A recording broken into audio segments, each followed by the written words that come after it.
Hey, it's Kira the Conflict Coach with a 2-minute conflict coaching soundbite. Last week, we talked about when to pull back in conflict, when to disengage a little bit, care a little bit less, and allow the conflict to flow a little bit more gradually, more fluidly, without our direct impact. Today, we're going to talk about the reverse.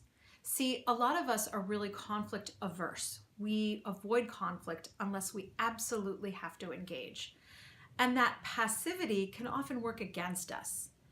If we really care about the outcome, oftentimes we should engage. We have to have our voice heard.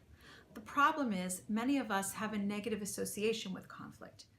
We think of people as strong negotiators as synonymous with aggressive, mean, heartless, even selfish.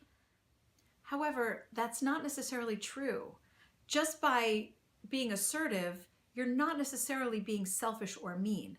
In fact, if you think about how you relate to people who work for social justice, people who volunteer in the community, people who advocate maybe for the environment or for whatever you might feel is important, you usually have respect for these individuals.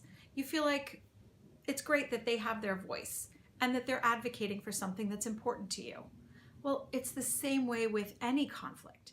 If this conflict is important to you, or if this issue really matters and you care about the outcome, then it behooves you to stand up and to advocate for what you believe in.